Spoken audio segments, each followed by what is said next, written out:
ఈరోజు బహుశా నీ జీవితంలో ఒక అభివృద్ధి కొరకు వర్ధిల్లే అనుభవాల కోసం ప్రార్థన చేస్తున్నావా? ప్రార్థన చేయి. దేవుడు నీ ప్రార్థన వింటున్నాడు.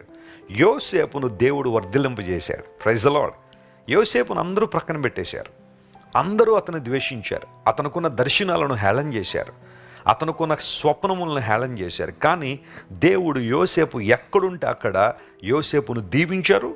యోసేపును అనేక మంది దీవెనకరంగా దేవుడు చేశాడు. ఎక్కడుంటే అక్కడ యోసేపు వర్ధిల్లాడు. దావీదు వర్ధిల్లాడు. ఆస దేవుని మీద ఆనుకున్నంతకాలం వర్ధిల్లాడని బైబిల్లో రాయబడింది. ఇలా ఎంతోమంది దేవుని బిడ్డలు అన్ని విషయాల్లో వర్ధిల్లగలిగే కృపను వారు పొందుకున్నారు.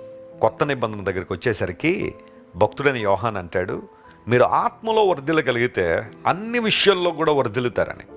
గాయకు ఉత్తరం రాస్తూ ఏమన్నా తెలుసా? ప్రియుడా, నువ్వు ఆత్మలో వర్ధిల్లుచున్న ప్రకారము అన్ని విషయముల్లో వర్ధిల్లుచు సౌఖ్యముగా ఉండవలనని నీకోసం నేనేం చేస్తున్నానో ప్రార్థిస్తున్నానని.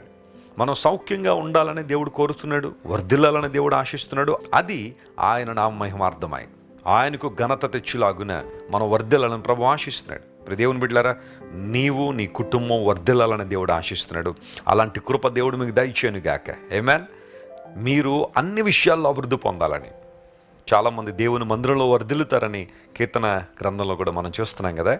దేవుని మందిరంలో వర్ధిల్లే అనుభవం, ప్రార్థనలో వర్ధిల్లే అనుభవం, ఆర్థికంగా, సామాజికంగా అన్ని విషయాల్లో కూడా నువ్వు నేను వర్ధిల్లాలని దేవుడు ఆశిస్తున్నాడు. ఇక్కడ ప్రభువు మాట్లాడుతున్నాడు, యెహోవా నామము బలమైన నామం, ఆ నామములో జీవముంది, యెహోవా జీవముతోడు అని ఆ నామం నుండి ప్రమాణం చేయవారు, దేవుని మార్గములు జాగ్రత్తగా నేర్చుకున్నవారు వర్ధిల్లుతారు. ఈ వాగ్దానాన్ని క్లెయిమ్ చేసుకుని ప్రభువును స్తుతించండి. ఈ రోజంతట్లో దేవుని గణపరచండి.